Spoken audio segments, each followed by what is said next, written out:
నమస్తే, నేను మీ కుప్ప పద్మిని. ఇన్నాళ్ళు మీ సపోర్ట్ ని నాకు అందిస్తూ, మీ ప్రేమని నాకు అందిస్తున్న ప్రతి ఒక్కరికి కృతజ్ఞతలు.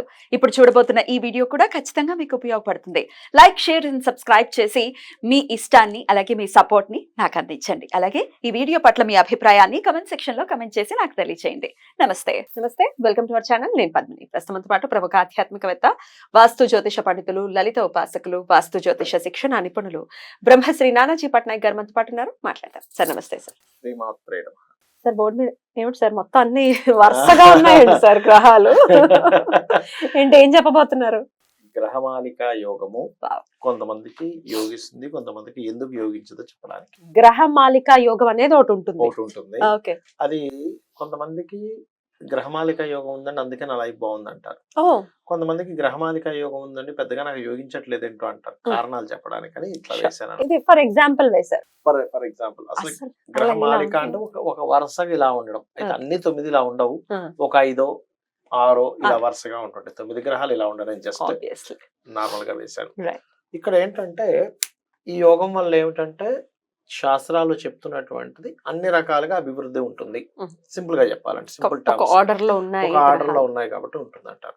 అయితే ఇక్కడ మనం అర్థం చేసుకోవాల్సింది ఏంటంటే ఇలా గ్రహమాలిక యోగాలు ఉన్నప్పుడు ఓన్ హౌసెస్ లో ఎక్కువ ఉన్నాయి అనుకోండి. అంటే ఉదాహరణ ఇక్కడ కుజుడు వేసాను, ఇక్కడ గురువు, ఇక్కడ శని, ఇక్కడ శుక్రుడు ఇలా వేసాను కదా. కొంచెం ఓన్ హౌసెస్ లో ఉండే గ్రహమాలిక యోగం అంటే ఇది ఆల్మోస్ట్ ఒక 80% సక్సెస్ ఇచ్చేస్తుంది. ఓన్ హౌసెస్ లో ఉంటే వాళ్ళకి కంఫర్టబుల్ గా ఉంటారా? ఎక్కువ ఓన్ హౌసెస్ లో ఉంటే ఏం చేస్తుంది అంటే ప్లానెట్ ఎప్పుడు కూడా ఒక 3 భావాలని పాజిటివ్ గా యాక్టివ్ చేస్తుంది. ఒక 3 హౌసెస్ ని ఒక ఓన్ హౌస్ లో ఉన్న ప్లానెట్ మిగతా 2 హౌసెస్ ని కూడా పాజిటివ్ గా యాక్టివ్ చేయగలుగుతుంది ప్లానెట్ ఎప్పుడు. అదే ప్లానెట్ ఒకవేళ ఓన్ హౌస్ లో ఉండి వక్రిస్తే అది నీచంలోకి వెళ్తుందా ఉచ్చలోకి వెళ్తుందా అనేది చూసుకోవాలి ఫస్ట్ ఆఫ్ ఆల్. అంటే చిన్న ఎగ్జాంపుల్ ఎట్లా అంటే ఇప్పుడు మీరు ఇందాక అన్నారు కాబట్టి వక్రిస్తే అని.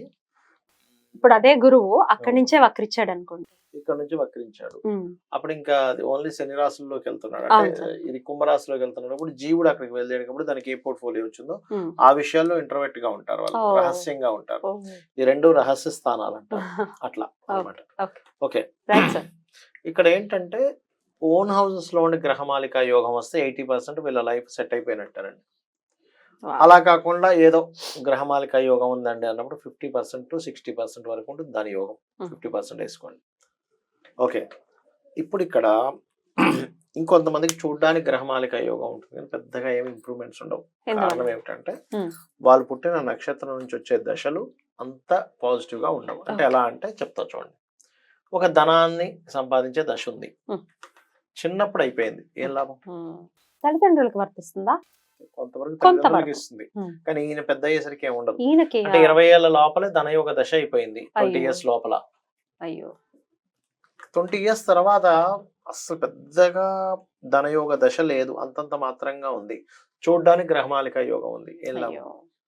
ధనయోగ దశ అంటే ఏమిటి? ధనాన్ని సంపాదించే దశ. అంటే ఆల్మోస్ట్ వీళ్ళకి ఒక 20 years లో స్టార్ట్ అవ్వాలి. 20 to 25 మధ్యలో స్టార్ట్ అయ్యి కనీసం ఒక 20 సంవత్సరాలు ఉంటే వాళ్ళు, నేను చూసిన ఇప్పటి వరకు కొన్ని వందల వేల జాతకాల్లో కొన్ని వేల జాతకాలు చూసాను ధనయోగ జాతకాలు. వాళ్ళు స్పెసిఫిక్ గా వాళ్ళకు ఒక ఏజ్ లో వచ్చినప్పుడు వాళ్ళు టాప్ పొజిషన్ లోకి వెళ్తారు. కనీసం 40లో అయినా రావాలి, 20లో 25లో రావాలి, కనీసం 40s లో అయినా రావాలి. ఎందుకంటే కొంత ఓపిక ఉంటుంది. ఇప్పుడు ధనయోగ దశ వచ్చినంత మాత్రాన మీకు ఓపిక ఉండాలిగా, ఒంట్లో ఓపిక ఉండాలి, ఉత్సాహం ఉండాలి, చేయాలనేటువంటి అవన్నీ అదేదో వీడియోలో చెప్తారు. నాకు ఓపిక ఉత్సాహం అన్ని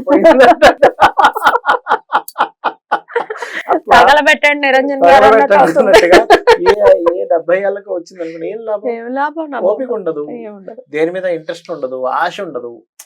ఆశ ఓపిక ఇవన్నీ కలవాలిగా, కలవు. 70-75 ఏళ్ళ వయసులో వచ్చినప్పుడు అన్నిటి మీద వైరాగ్యం వచ్చేస్తుంది, శరీరం సహకరించదు. అయ్యో, అప్పుడు ఏం చేయలేడు మనిషి. ఇప్పుడు ధనాధిపతి యోగం, ఇప్పుడు శని ధనాధిపతి అయ్యాడు, ఆ శని మహర్దశ రావటమే అదేనా సార్ మీరు చెప్పారు? ఉదాహరణగా శని మహర్దశని కాదు, శని పిఏసి అంటారు, PAC. దీన్ని బట్టి అది ఆ ప్లానెట్ ఎంత బలంగా ఉందంటే ప్లేస్మెంట్, ఆస్పెక్ట్ అండ్ కంజంక్షన్. ఆ ప్లానెట్ ఎక్కడుంది, ఏ గ్రహాలతో చూడబడుతుంది ఆస్పెక్ట్, ఏ గ్రహాలతో కలిసి ఉంది, దాన్ని బట్టి ఈ శని ఇచ్చే రిజల్ట్ ఉంటుంది. ప్లేస్మెంట్, ఆస్పెక్ట్ అండ్ కంజంక్షన్ ఇవి లేకుండా ఒక ప్లానెట్ గుర్తుపెట్టుకోండి ఎప్పుడైనా సరే. జ్యోతిష్ శాస్త్రంలో పెద్ద రహస్యం చెప్పబోతున్నా. ఒక ప్లానెట్ తన ఫలితాలు తను ఎప్పుడు ఇవ్వదు. తను మిగతా గ్రహాలు ఎక్కడెక్కడ ఉన్నాయో దాని క్యాలిక్యులేషన్ మీద దీని బలం నిర్ధారణ అవుతుంది. అంటే ఎలా అంటే, ఒక పిల్లవాడు బాగా చదవాలి అనుకోండి, ఇంట్లో చదివించే తల్లి ఉండడం వల్ల కొంత ప్లస్ అవుతుంది. స్కూల్లో అబ్బాయి శ్రద్ధగా వినడం వల్ల కొంత అవుతుంది.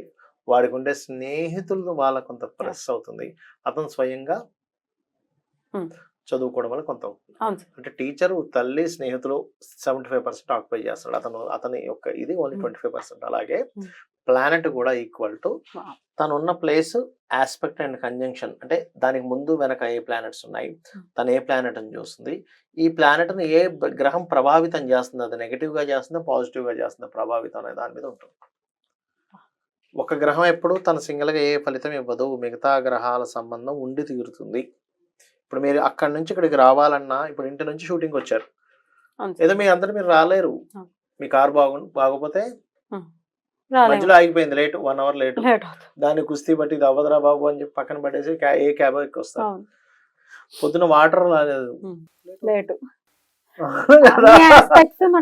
ఇక్కడికి వచ్చి కరెక్ట్ టైం షూట్ చేద్దాం అనుకుంటే కెమెరామెన్ రాలేదు.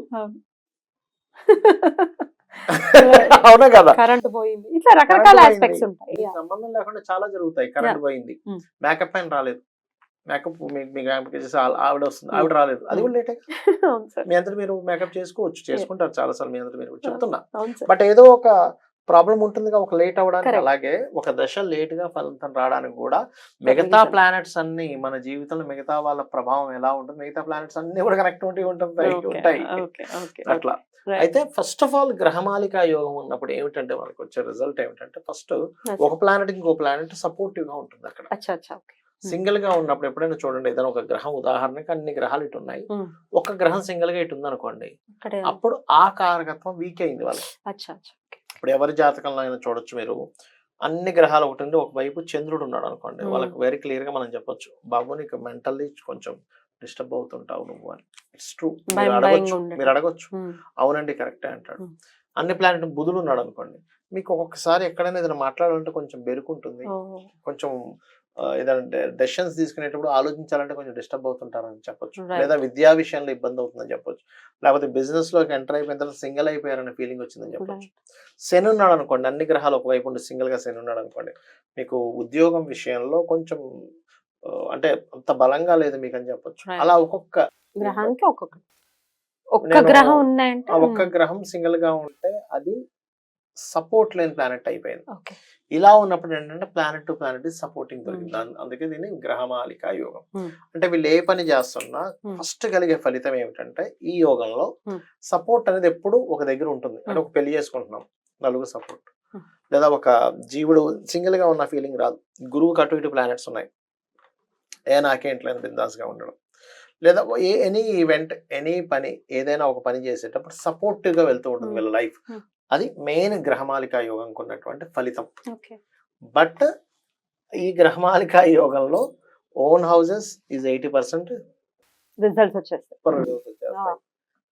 మిత్రక్షేత్రాలు కొంతవరకు మంచి రిజల్ట్స్ వస్తాయి. మరి శత్రుక్షేత్రాల్లో ఉంటే మాత్రం ఉంటారు, అందరూ సపోర్టివ్ గా ఉంటారు, కానీ అందరూ శత్రువులు అయి ఉంటారు. మీరు చూడండి, మనం చాలా లైఫ్స్ లో చూస్తుంటాం, అందరూ ఉన్నారు కానీ అందరికి నాకు భయం వేస్తుంది వీళ్ళ మధ్యలో ఉండాలి. ఇది బాగుంది సార్, మంచి బ్యూటిఫుల్ సబ్జెక్ట్ ఇది. చాలా రేర్ గా కూడా కనబడుతుంటుంది సార్ గ్రహమాలిక గ్రహాలన్నీ. రైట్ సార్, చాలా బ్యూటిఫుల్ గా ఎక్స్ప్లెయిన్ చేశారు సార్, కృతజ్ఞతలు. నమస్తే. శ్రీమాత్రే నమః.